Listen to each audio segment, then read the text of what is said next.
A gente tem estado, irmãos, diante de um desafio.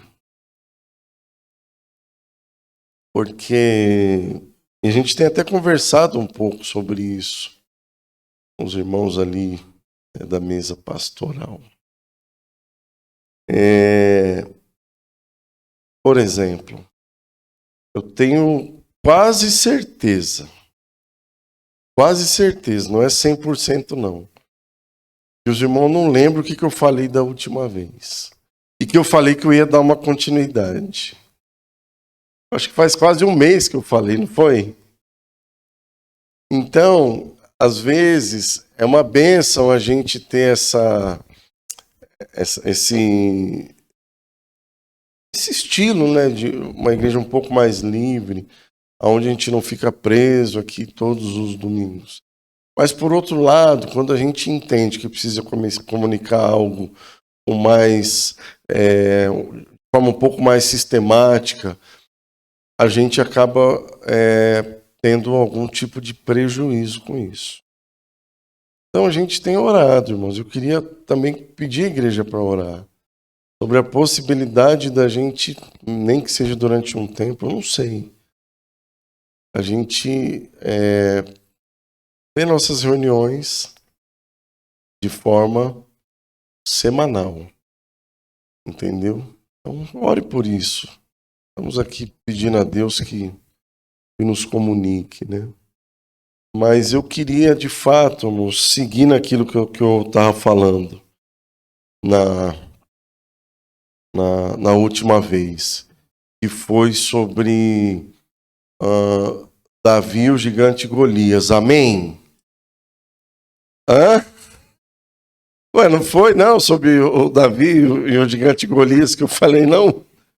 Não, né? Não foi, não. Foi sobre Moisés e o Mar Vermelho. Foi isso, irmãos? Quem arrisca dizer do que eu estava falando aí?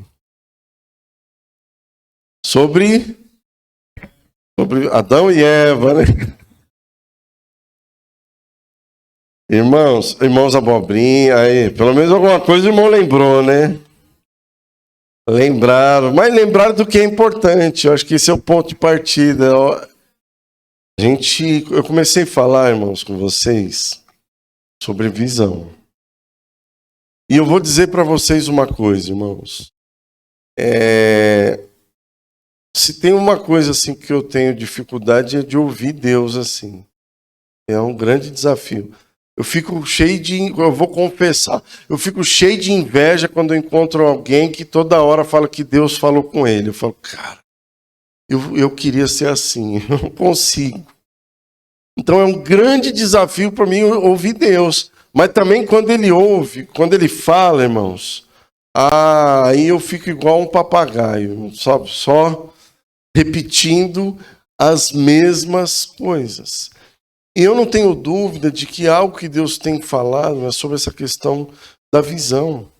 E parece que quando Deus fala sobre alguma coisa, você sai na rua, alguma coisa te remete àquilo, né?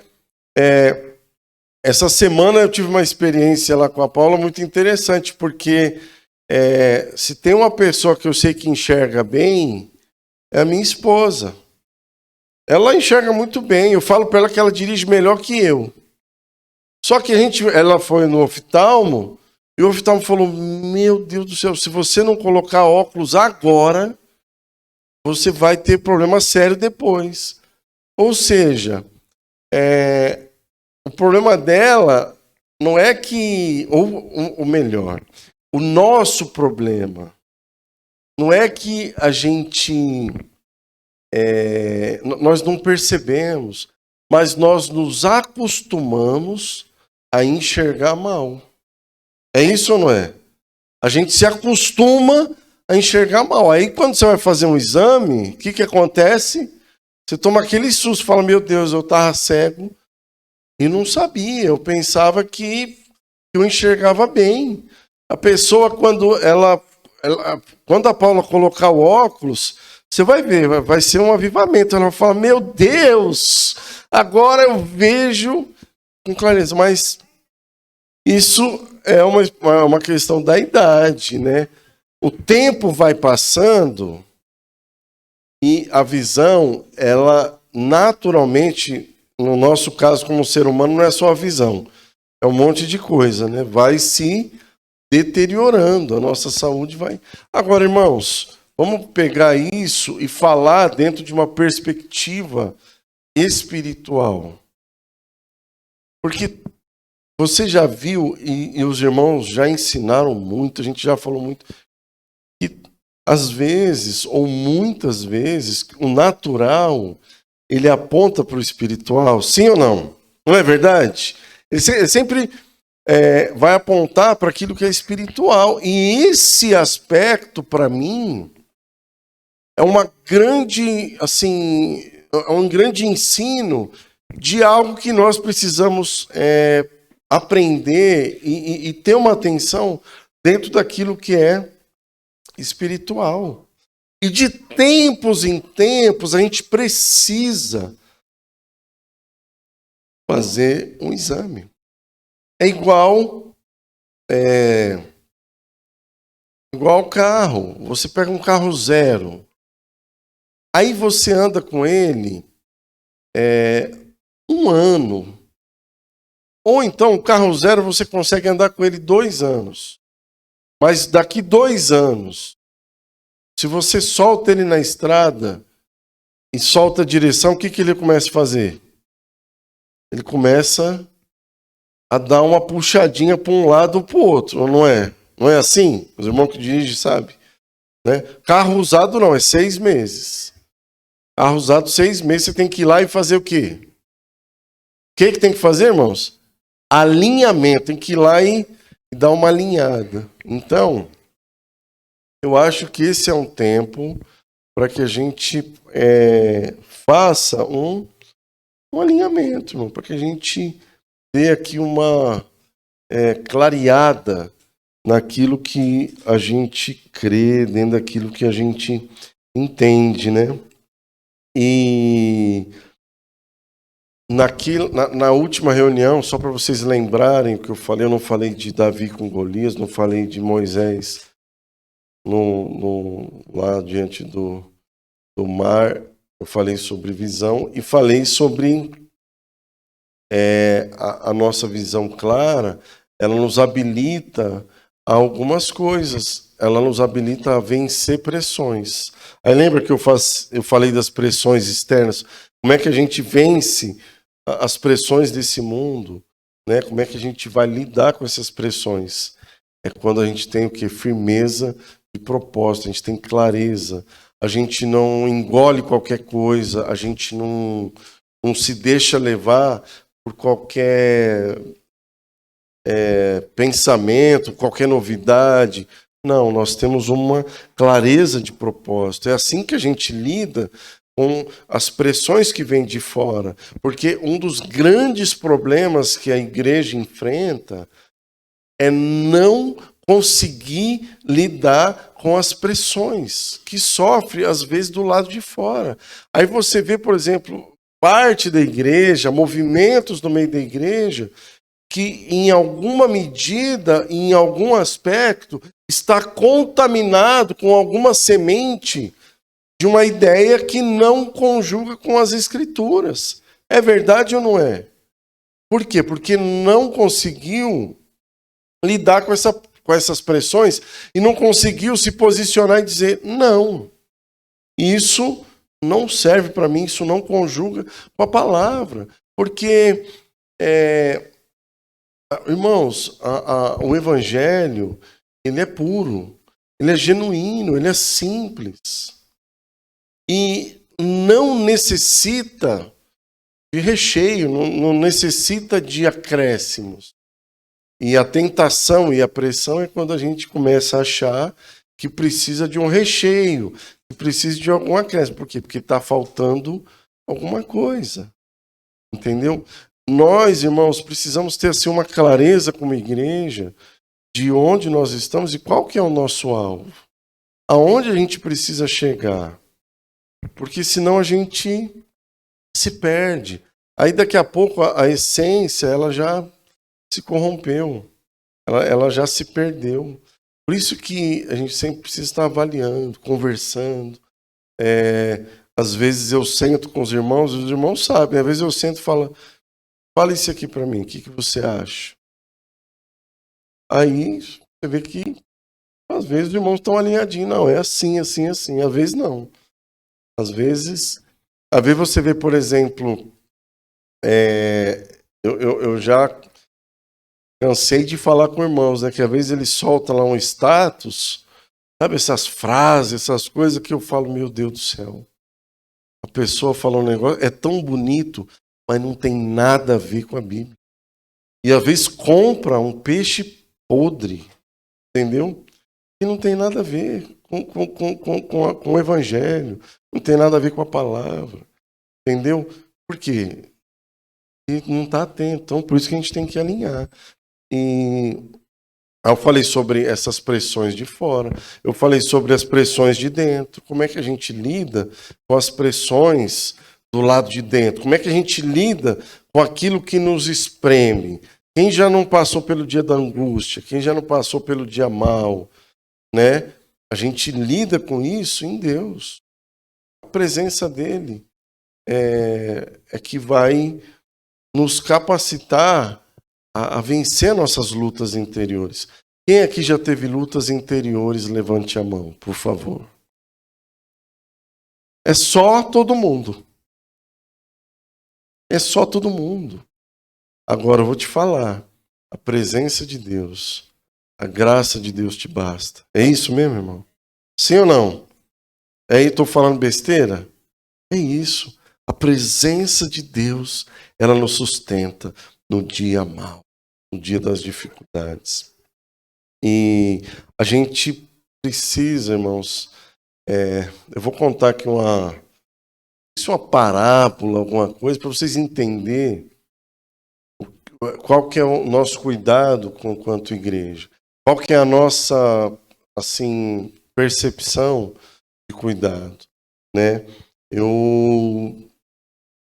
li um livro de um irmão e ele, assim, pastor, né, de uma igreja e se tornou muito, assim, uma igreja numerosa, uma igreja que tinha muitos ministérios, uma igreja... Só que ele percebeu que algumas coisas ficaram para trás. Eles construíram algo muito volumoso, muito grandioso, e ele decidiu deixar tudo e ir para um outro país, de um outro continente, começar tudo do zero, porque ele entendeu que o que ele precisava fazer era fazer discípulo.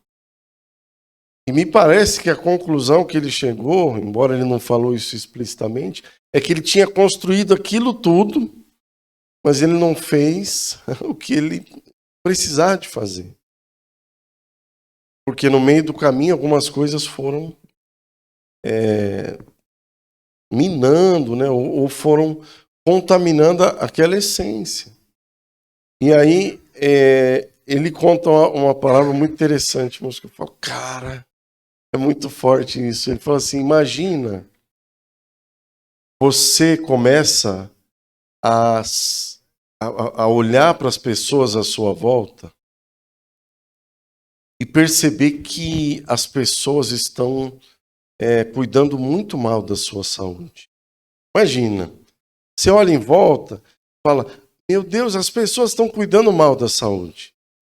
Eu estou vendo todo mundo com problema de pressão alta, todo mundo com problema de obesidade, todo mundo com má alimentação. Aí a pessoa fala assim, já sei, eu vou montar uma casa de sucos naturais. E eu estudei e eu descobri que determinadas combinações de verduras e frutas têm ação efetiva na saúde das pessoas. Então eu vou montar um cardápio que vai fazer bem para a saúde das pessoas e eu vou ajudar as pessoas a ficarem bem de saúde. Aí a pessoa vai lá, estuda, monta o cardápio e abre uma casa de suco natural para ajudar as pessoas a terem uma saúde melhor. Aí fica todo empolgado. Tem lá o cardápio. Qual que é o teu problema? Eu tô com colesterol alto. Então você vai tomar esse suco aqui, porque esse aqui vai limpar a tua veia, vai ser uma bênção, tal. E assim vai. E assim vai. Só que passa 3 meses, 4 meses, 6 meses. Essa pessoa começa a perceber que a maioria das pessoas está com problema de saúde e não está muito interessado em mudar esse estilo de vida. Não está interessado em mudar esse estilo de vida.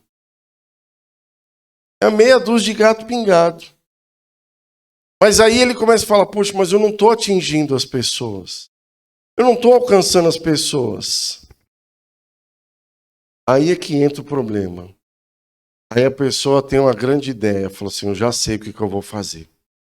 Eu vou pôr chantilly no suco. Eu vou colocar um chantilly em um suco. Aí para atrair o quê? Um pouco mais de pessoas. Aí ele vê que atraiu, mas ainda não atraiu o quanto que queria de gente. Falar, não, eu descobri uma fórmula, agora eu descobri que fica bom fazer suco com calda de chocolate. Pronto, põe lá a calda de chocolate. Irmãos, daqui a pouco já está vendendo lanche com bacon, tudo, e bombou o negócio. Deu certo. Deu certo do ponto de vista do sucesso a partir da ótica humana. Mas foi um fracasso do ponto de vista do propósito. Está me entendendo? Está me entendendo, irmãos? Esse é o nosso grande cuidado. Esse é o grande cuidado. A gente não está assim preocupado em colocar chantilly para ficar mais atrativo. E na verdade, irmão, vamos ser sinceros, o Evangelho de Jesus, ele tem 2 lados. Um lado dele é o lado fato atrai as pessoas. A graça de Deus é maravilhosa. Como a gente canta. É ou não é? Quem se encontra com essa graça fica impressionado. Como é que pode? Tem uma canção que eu tenho ouvido, né, da Raquel Novaes, e o nome da música é Logo Eu. Porque ele fala da graça de Deus, tão maravilhosa graça, um amor que não... que olha para mim, logo eu. E quando eu falo logo eu, essa música, a impressão que eu tenho que foi feita para mim, logo eu. Um miserável, desgraçado, pecador, lambuzado no pecado. A minha vida, ela estava no pecado igual alguém que fica preso na areia movediça. Alguém consegue sair da areia movediça, irmãos? Quanto mais você se mexe, mais preso você fica ali. E eu era assim. Aí essa graça foi lá. Esse amor foi lá, me tirou dali. Me tirou, irmãos, com mão poderosa daquele lamaçal. E não só me tirou, mas me limpou. Me deu um banho de justiça, sabe? Aquele hidrante assim. Eu fiquei lá na parede, ele ligou aquele hidrante de justiça e chua, e aí ele foi me limpando todo, e aí eu fui justificado. Está entendendo a grandiosidade do que é o amor de Deus, a graça? É isso. E quando a gente entende essa graça, irmãos, a graça, ela passa a presidir a nossa vida. Eu sou governado por essa graça.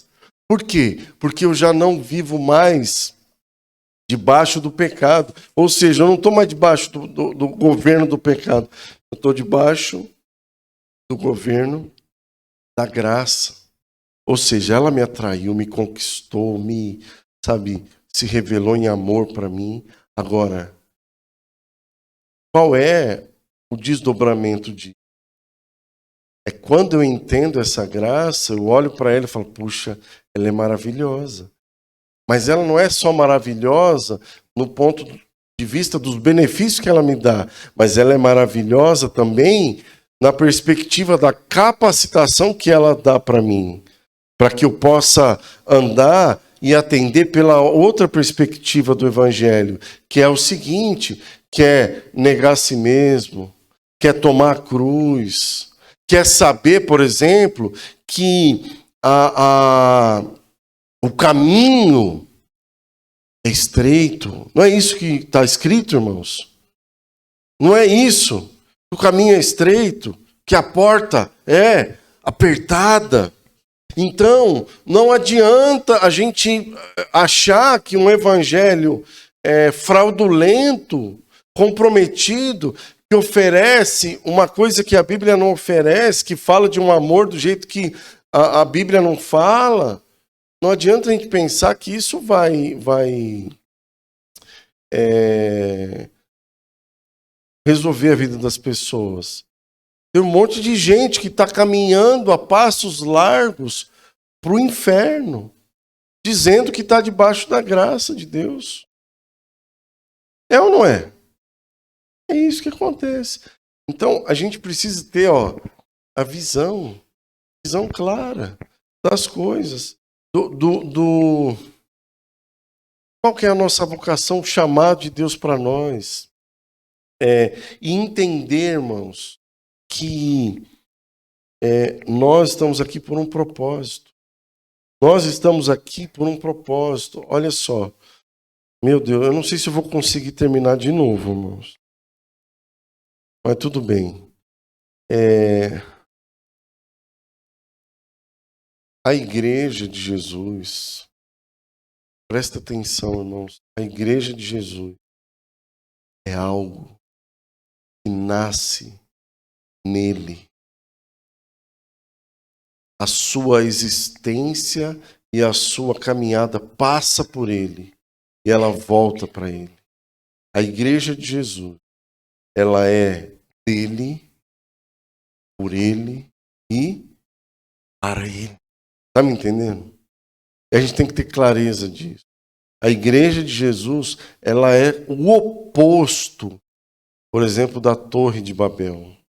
A Torre de Babel era uma construção do homem para ele mesmo. Queria até chegar no céu, mas o motivo não era Deus. O motivo era a si mesmo. Eles queriam construir algo e tornar o quê? Os seus nomes célebres. Eles queriam construir algo e ser bem sucedido na terra. E tornar o seu nome célebre. Ou seja, é o oposto, entendeu? Do que é a igreja de Jesus. A Torre de Babel era uma construção do homem. Para ele mesmo. Por isso que Deus foi lá e bagunçou tudo. Falou, chega com essa palhaçada. Eu não tenho nada a ver com isso. E isso não tem nada a ver comigo. A igreja, ela é diferente. Amém, irmãos? Amém? Então, a gente precisa ter essa clareza, né? Em Efésios 1:4 diz assim que Deus nos escolheu, olha só, Deus nos escolheu, diga comigo assim, antes da fundação do mundo.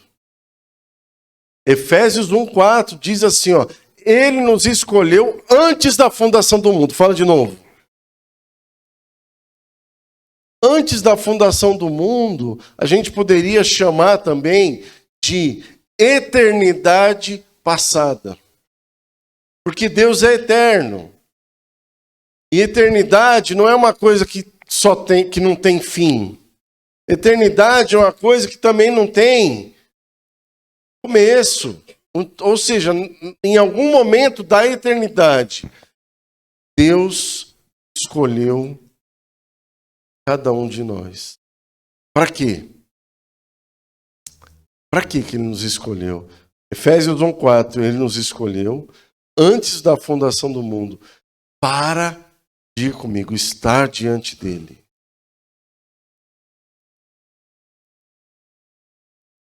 Irrepreensível e em amor. Irrepreensível e em amor. Agora, vamos aqui falar um pouquinho sobre o que é estar diante de Deus. Que é, na prática, ele nos escolheu antes da fundação do mundo para estarmos perante ele santos e irrepreensíveis em amor. Ele nos escolheu para isso. Então, isso também poderia definir o que a gente entende por alvo, por propósito. Por que você nasceu? Por que você existe? O que você está fazendo aqui da tua vida? Eu nasci para estar diante dele, santo e irrepreensível em amor. Gente, essa palavra irrepreensível é muito forte. Alguém aqui tem coragem de chegar aqui e pegar o microfone assim, ó, eu bato no peito e ninguém tem nada para falar sobre a minha vida porque eu estou 100%. Alguém tem coragem? Eu dou o microfone. Hã? Não tem, irmãos. Não tem, porque a gente está, diga comigo, num processo. Num processo. Todos nós estamos num processo. A gente está aqui nesse processo. Mas o que significa estar perante ele, santo e irrepreensível em amor? Eu acho que o primeiro aspecto disso, na minha visão, é literal. O primeiro aspecto é literal, é o que realmente a palavra de Deus diz. E ele escolheu você, ele deixou você nascer, fez você nascer. Ah, mas eu não fui planejado. Tá, tua mãe não planejou, teu pai não planejou, mas Deus planejou. Ah, mas eu nasci e eu fui rejeitado e não sei que tal. Tua vida nunca foi um acidente. Deus planejou você. E vou te falar, foi lá atrás, antes da fundação do mundo. Então, olha só, minha vida não é um acidente. Deus tem... Ah, mas eu sofri muito. Pois é, mas você está aqui hoje e você tem luz da palavra. Deus tem um propósito. E está diante dele, irrepreensível em amor. A primeira perspectiva é literal. É literal. O que é estar diante dele? Você desenvolver uma vida de comunhão com ele. É desenvolver uma vida de relacionamento com ele. É você entender, é eu entender que sem ele, sem a presença dele, a gente não tem vida, irmãos. Não tem vida. Não tem vida. Eu lembro que Deus teve que parar o meu ministério, irmãos. Vocês sabem disso, teve que parar o meu ministério. Depois de 2 anos de ministério, eu acho que eu já estava me desviando. Porque a minha vida de leitura da Bíblia era porque eu tinha que preparar pregações para trazer para a igreja, trazer bons estudos. Eu orava porque eu tinha que estar santificado por causa da igreja, porque eu não podia ter brecha, né? Porque senão, tramunhão, o diabo ia me envergonhar, entendeu? Mas essa mentalidade, ela está totalmente equivocada, irmão.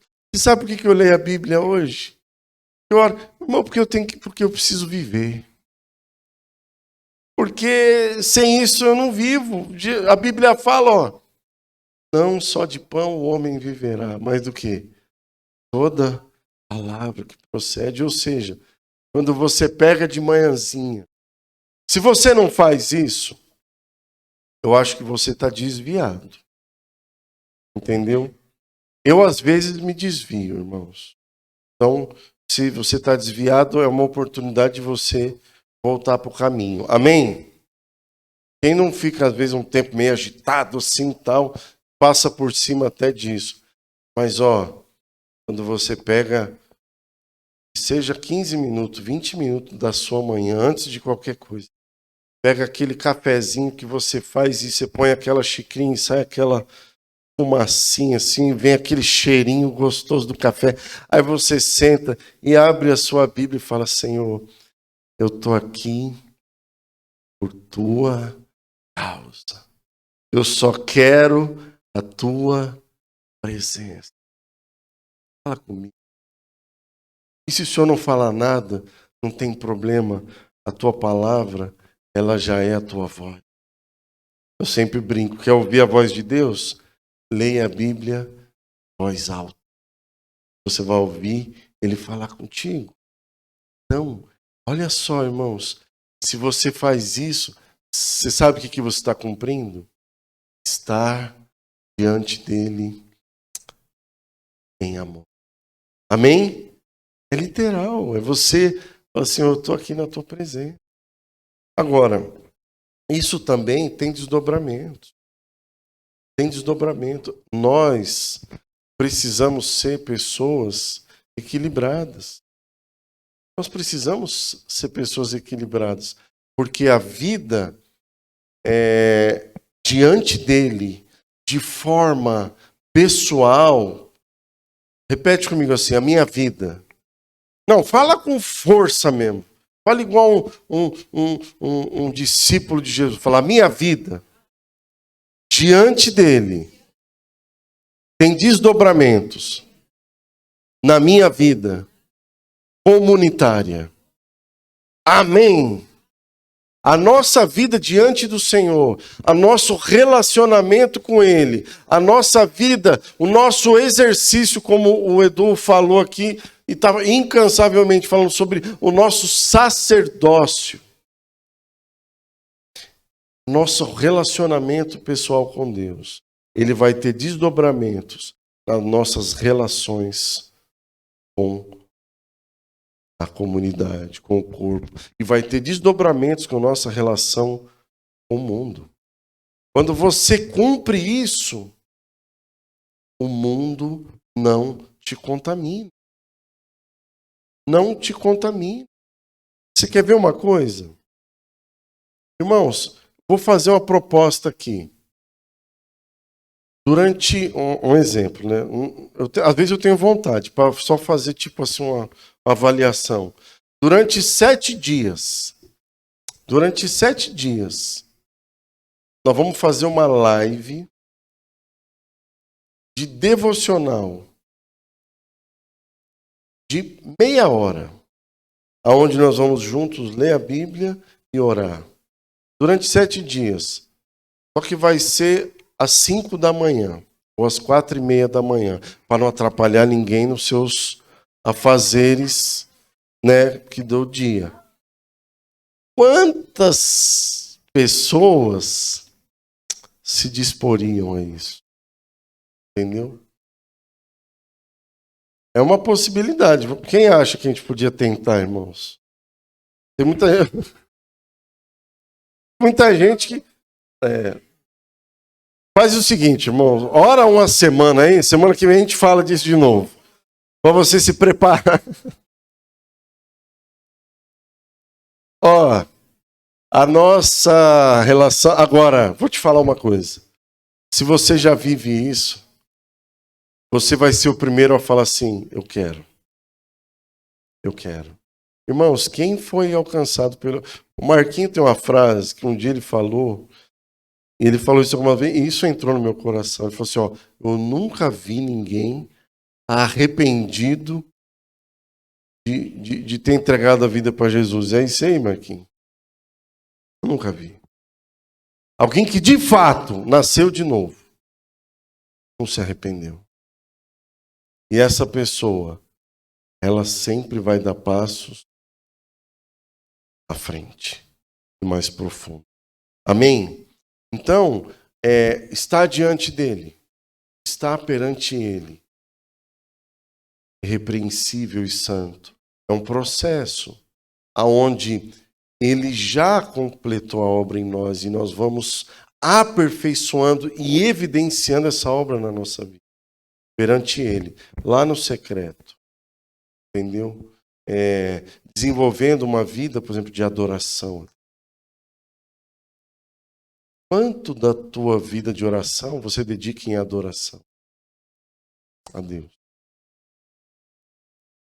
Quanto da tua vida você dedica em adorar? Porque assim, ó, adorar a Deus não é ficar dizendo assim, eu te adoro, Senhor, eu te adoro, eu te adoro, eu te adoro, eu te adoro. Você pode ficar meia hora falando isso e não está adorando a Ele.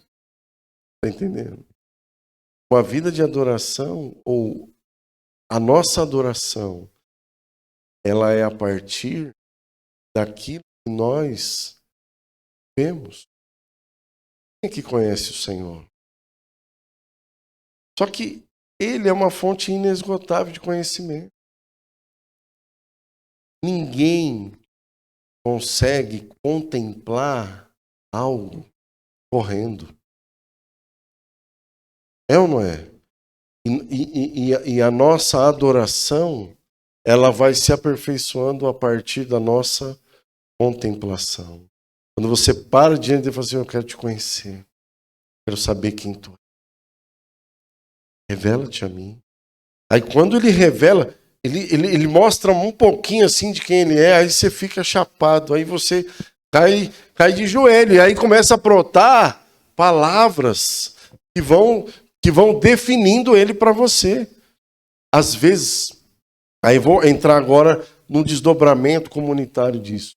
Às vezes, a gente percebe assim, irmãos, vamos aqui ter um tempo de adoração a Deus.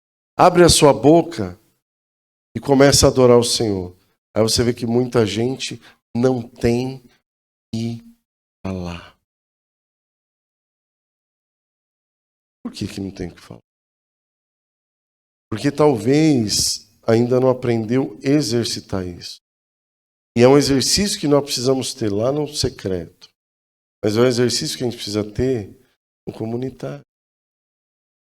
A história do povo de Deus, ela é uma história desde sempre, onde Deus quis se relacionar com o povo.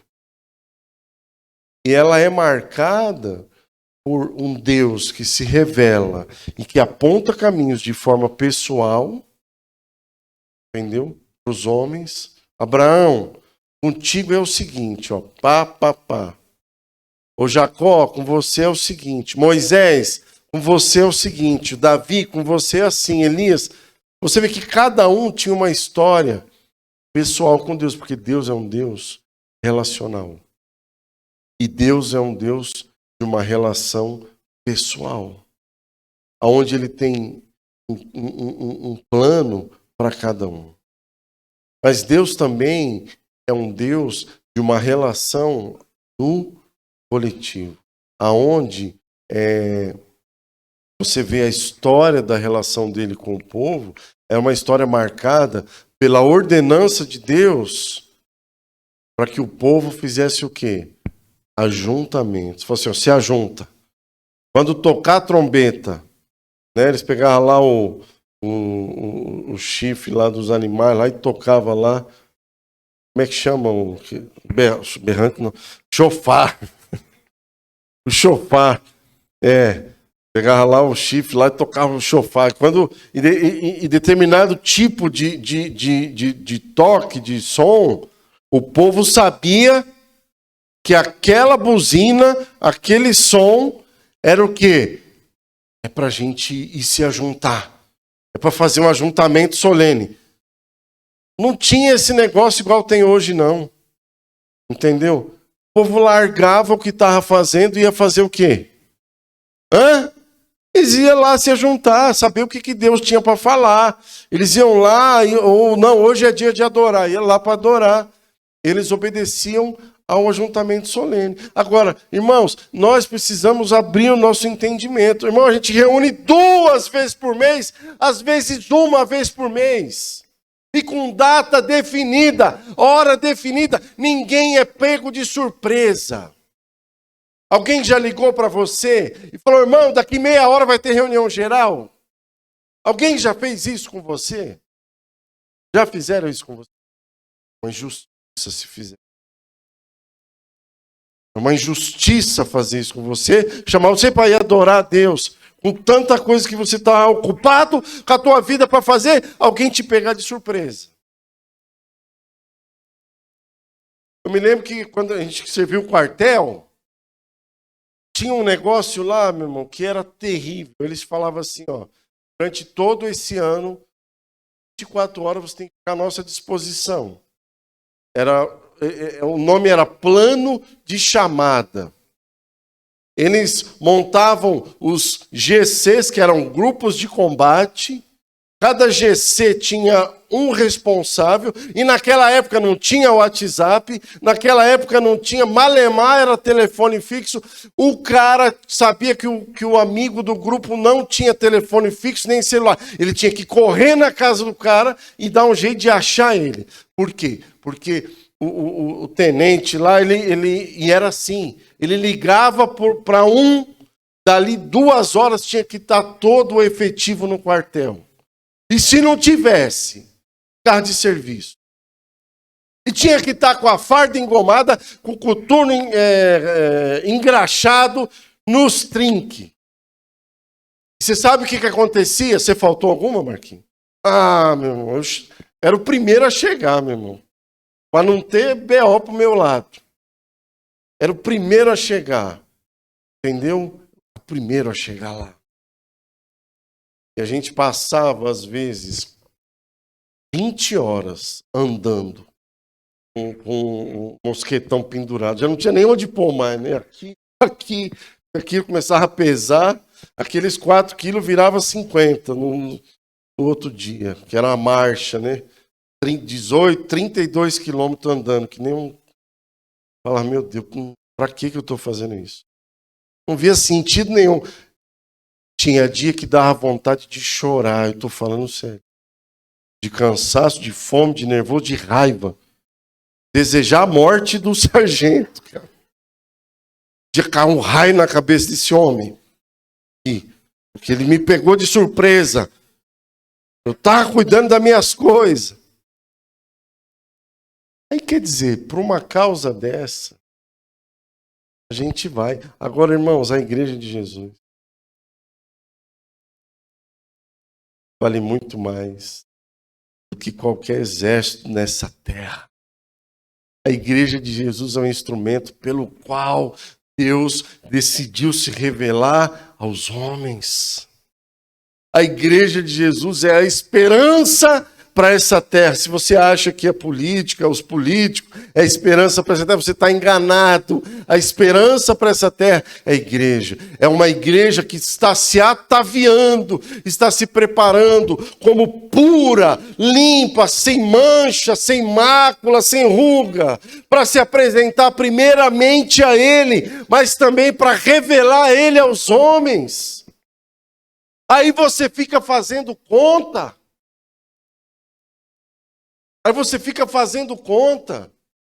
E ainda, quando vem, chega atrasado.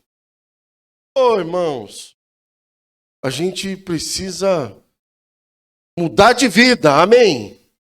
Porque a Bíblia fala que a igreja dos últimos dias, ela vai ser uma igreja poderosa. E uma igreja poderosa, você acha que conjuga uma igreja poderosa com uma igreja frouxa? Com alguém que fica brigando 15 minutos a mais embaixo das cobertas? Hã? É isso? Estou falando porque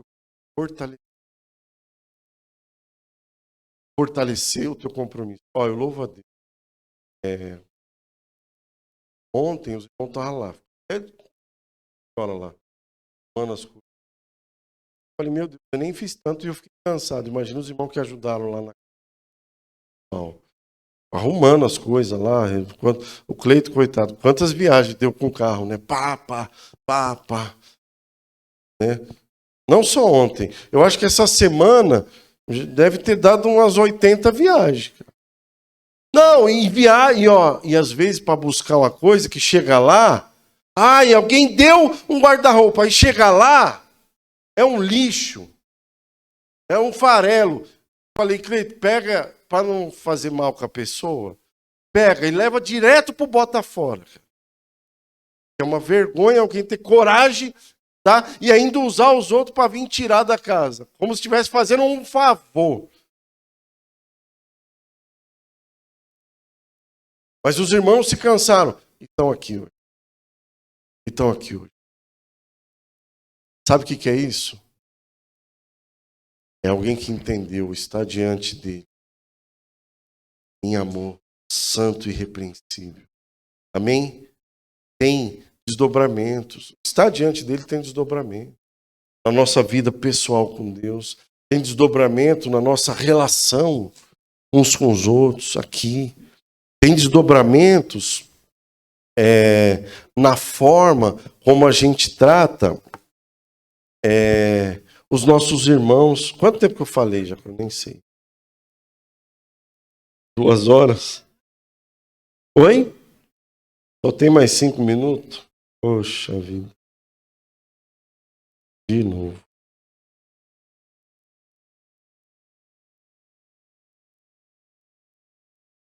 Estar diante dele, santo e irrepreensível em amor, tem expressões. Você entendeu o que eu falei? Tem expressões. Diretamente para com ele. Na nossa vida de celebração. Entendeu? Quando você vem para cá, quero recomendar a você uma palavra que o Edu ministrou há muito tempo atrás. E o título da palavra era assim, ó. Quando vos reunis. Quando nos reunimos. Ali ele explica direitinho por que a gente se reúne. Ouve aquilo. Entendeu? Porque às vezes a gente vem para cá e a gente está cansado da semana, a gente está sobrecarregado. Aí você fala, não vou lá para dar uma carregada nas baterias, né? Olha, Deus, pela misericórdia dele, ele carrega nossas baterias, não é? Ele é bom, porque ele é pai. Mas você acha que esse é o objetivo principal? Hã? Não é, mano. Porque senão, alguém que pensa assim é uma pessoa que tem uma mentalidade de consumidor. Ela vem aqui para quê? Para consumir, para receber. Ela acha que a reunião é para ela. Entendeu? Ela acha que o que acontece aqui é para atender uma carência dela. Irmãos, não é isso não. Eu lembro que um dia eu falei com os irmãos sobre paternidade espiritual. Eu falei assim, ó, a igreja tem paz. A igreja tem paz. A igreja tem pessoas que vão servir dessa referência de paternidade na vida do outro. Entendeu? Só que tem pessoas que não entendeu errado. Tem gente que não entendeu ainda. Aí a pessoa pensa assim, né? Aí ela chega na igreja com essa mentalidade consumista, aí ela fala assim, puxa vida, agora, ai meu Deus, agora eu tenho um pai. Agora eu tenho um pai porque eu nunca tive um pai. Eu nunca tive, durante toda a minha infância, eu nunca tive um pai que foi lá cantar parabéns para mim. Agora esse meu pai vai todo aniversário meu lá cantar parabéns para mim. Ô, irmão. Aí ninguém cuidava de mim, eu tinha que fazer a minha comida, agora eu tenho alguém que vai me ajudar e vai falar, ó, não é isso.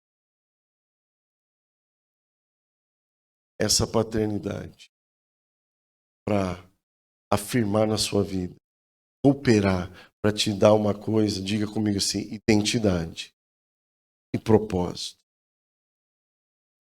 Ó, paternidade na Bíblia é para isso. Ó, identidade. Ó, você é filho. Você é filho. Você é filho. E eu te dou um propósito. Eu te ajudo a desenvolver o que você tem que fazer. Quem achou que foi uma bênção o sítio na semana passada? Sim ou não? Irmãos, eu saí de lá muito feliz. Por tudo que aconteceu. Por tudo que aconteceu. Irmãos, eu consegui fazer uma coisa que eu não sei a última vez que eu tinha feito. Eu dormi depois do almoço, irmãos. Foi maravilhoso. Eu deitei para dormir, eu nem vi que era o quarto das mulheres. A Rose chegou lá e me pegou dormindo no quarto. No quarto das irmãs. Eu não sabia, eu entrei, eu achei uma cama e joguei meu corpo. Eu estava tão bem. Agora, irmãos, para aquilo tudo acontecer, alguém teve que trabalhar. Entendeu? E aí é que eu entro essa questão da paternidade. Eu sentei com os irmãos e falei assim, e são todos filhos, eu falei assim, galera, é o seguinte, é com vocês. Se virar. Tem um monte de gente que vocês podem contar. E deu tudo certo. Porque os irmãos estão recebendo identidade, propósito, para eles serem e cumprirem com aquilo que Deus quer que eles sejam. Paz. Amém? Então,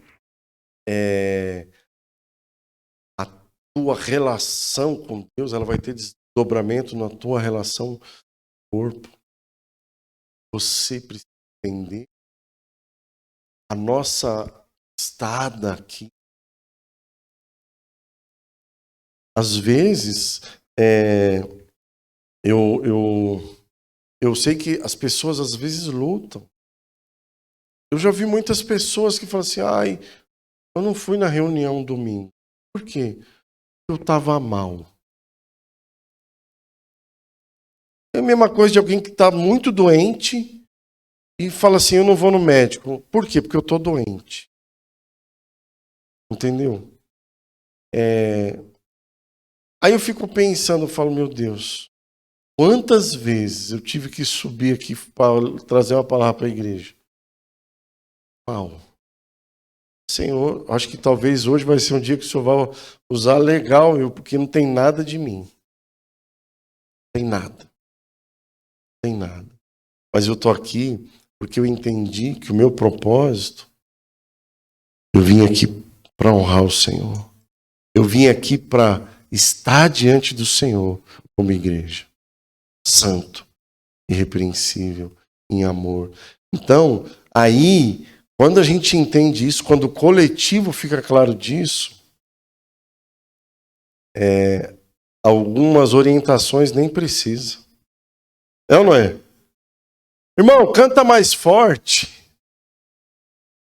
Ô, irmão, canta mais forte. Está muito fraco. Claro, irmão. Por que está fraco? Por quê? Você está entendendo que é um conjunto que a gente precisa ir construindo? Sim ou não? Amém? Vamos fortalecer a nossa vida. Por quê? Porque as pessoas imaginam essa família de afegãos que ele falou para mim essa semana, estava, olha só, irmãos, está num país livre, mas ele está numa quarentena onde só tem ele de cristão.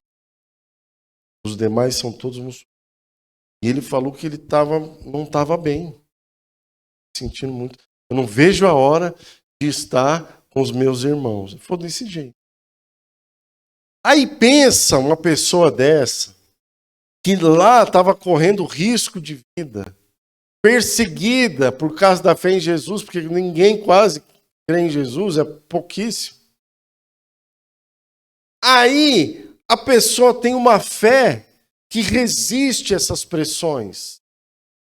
Aí chega aqui e vê cristianismo frouxo, vê grupo de pessoas que manifestam uma relação frouxa com Deus, que não comunica o Deus, quem crê na sua vida, ele vai falar assim, meu Deus, será que Deus que essas pessoas creem é o mesmo Deus que eu creio?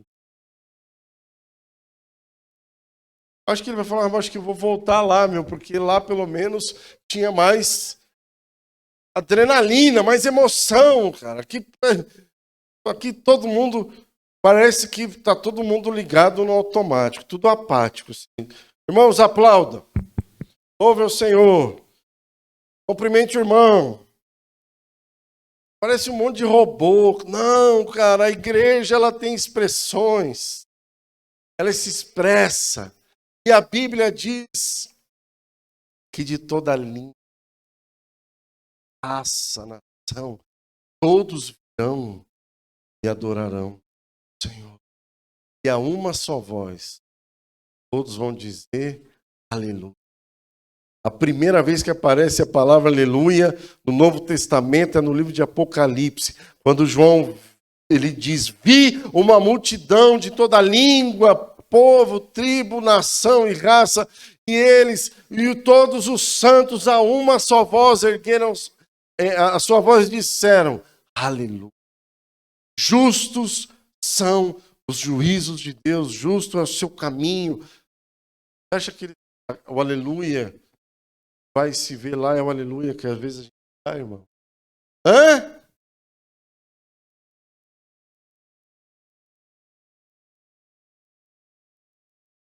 Ah, mas eu sou tímido, irmão, eu também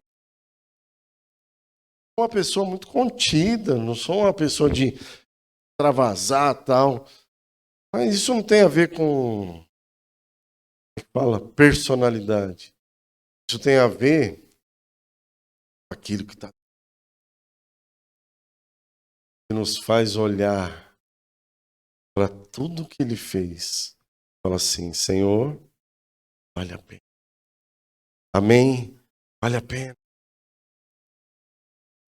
Meus lábios. Não.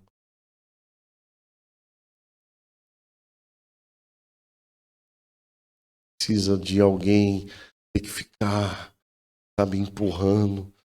Imagina, irmãos. Vamos combinar assim? Faz de conta que vamos fazer aqui, ó. Vamos fazer um combinado aqui. Eu não sei a data da nossa próxima reunião geral. E nós vamos organizar isso. Amém? Faz de conta. Faz de conta. Faz de conta, tá? Todos nós se convertemos hoje. Vamos fazer de conta? Acabei de me converter. Alguém aqui sabe orar? Hã? Por quê? Você acabou de se converter, não é? Sabe adorar a Deus? Não. Por quê? Acabei de me converter. Você sabe celebrar? Não, eu não sei nada. Então, todo mundo aqui acabou de se converter. Então, todos nós somos bebês espirituais. Amém? Agora, nós vamos combinar o seguinte. Daqui até a nossa próxima reunião, você vai fazer um exercício. Fala, Senhor, eu não sei nada. Eu quero apenas conhecer. Eu quero ler a Bíblia. Quero aprender a orar. Quero estar diante de Ti. Vai fazendo isso todo dia. Que seja 10 minutos, que seja 15 minutos. Você lê a Bíblia, você ora, procura algumas palavras que expressam o que Deus é para você. Tenha um coração de gratidão. Gasta tempo agradecendo Ele. Todo dia. Irmãos, você vai ver o que vai acontecer aqui no nosso próximo ajuntamento. Tudo novo convertido. Esse telhado vai sair voando para cima. Você crê no que eu estou falando? Sim ou não? Se todo mundo...